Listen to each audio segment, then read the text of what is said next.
हो सकता है इस कागज में खजाने का कोई नक्शा हो। अरे अरे वाह मोहन, तू तो करोड़पति बन गया। अरे ये कौन सी भाषा लिखी है? अब मैं ये कैसे पता लगाऊं कि इसमें लिखा क्या है? वो उस बक्से को अपने कुर्ते की जेब में रखकर खेत का काम करने लगता है और उस कागज के बारे में ही सोचता रहता है। घर जाकर वो अपनी माँ को सारी बातें बताता है।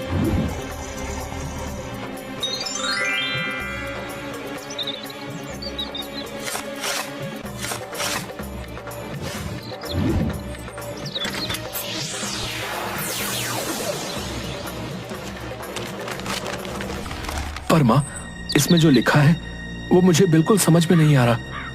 पता नहीं कौन सी भाषा में लिखा है। एक काम कर, तू इस कागज को लेकर बड़े से वैद्य के पास चला जा। उन्हें बहुत सी भाषाओं का ज्ञान है, वो बहुत ही भरोसेमंद भी है। हाँ माँ, बात तो तुम सही कह रही हो।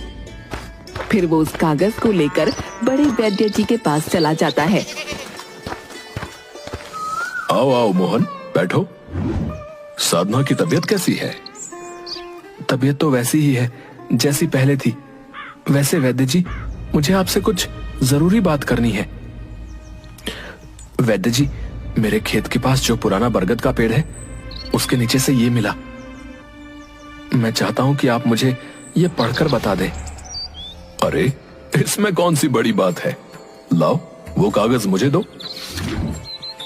अरे इसमें तो किसी जादुई खिचड़ी के बारे में लिखा है। क्या जादुई खिचड़ी? फिर कागज में देखकर मोहन को उस जादुई खिचड़ी की विधि और सामग्री बताते हैं। पर वैद्य जी, इस जादुई खिचड़ी में ऐसी क्या खास बात है?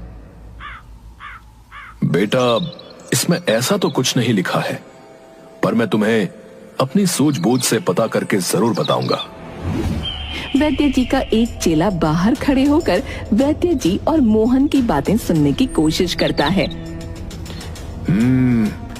बात तो किसी खिचड़ी की कर रहे थे, पर कुछ समझ नहीं आया। मुझे पता लगाना ही पड़ेगा।